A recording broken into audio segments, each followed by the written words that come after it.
Municipal ఎన్నికల ప్రచారంలో కాంగ్రెస్ దూకుడు పెంచింది. సంగారెడ్డిలో ప్రజలతో జగ్గారెడ్డి ముఖాముఖి సభ విజయవంతం కావడంతో కాంగ్రెస్ శ్రేణుల్లో జోష్ పెరిగింది. దీంతో ప్రచారాన్ని మరింత ముమ్మరం చేశారు. సదాశివపేటలో జయచైతన్యరెడ్డి, సంగారెడ్డిలో నిర్మలా జగ్గారెడ్డి ఇంటింటి ప్రచారంలో పాల్గొన్నారు.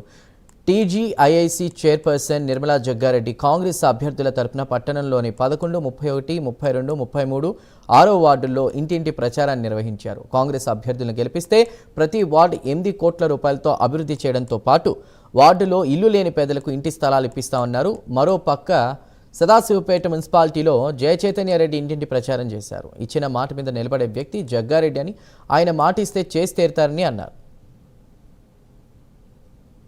చెప్పండి, ఇల్లు కావాలన్నా, రేషన్ కార్డు కావాలన్నా, మీకు మరి ఇంకెవరికైనా ఇంకేమన్నా కావాలంటే కూడా చేయడానికి రోడ్లు గాని, మోరీలు గాని, ఎలక్ట్రిసిటీ గాని, వాటర్ కూడా మీ వార్డులో సరిగ్గా రావట్లేదని చెప్తున్నారు.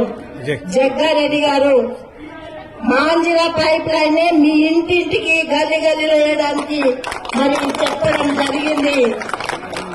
మరి మనం బతకాలంటే మంచి నీళ్ళే కావాలి కదా. ఈ భగీరథ నీళ్లు తెచ్చి ఏం చేసిండ్రు, ఉన్న ఆరోగ్యాలు కూడా బాగు చేయకుండా పాడు చేస్తున్నారు.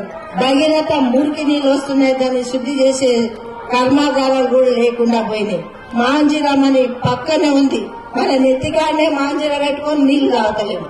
కాబట్టి గతంలో జగ్గారెడ్డి గారు ఎమ్మెల్యే ఉన్నప్పుడు ఇంటింటికి నీళ్లు తాగడం జరిగింది.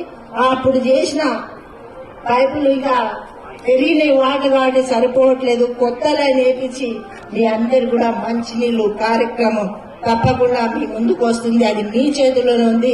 మరి మీరందరూ కూడా ఏవి మాటలు నమ్మకుండా, మాయ మాటలు నమ్మకుండా, మీ మనసులో ఉన్న మాటను ఒకటి పెట్టుకోండి. చేతి గుర్తు ఓటేయాలి.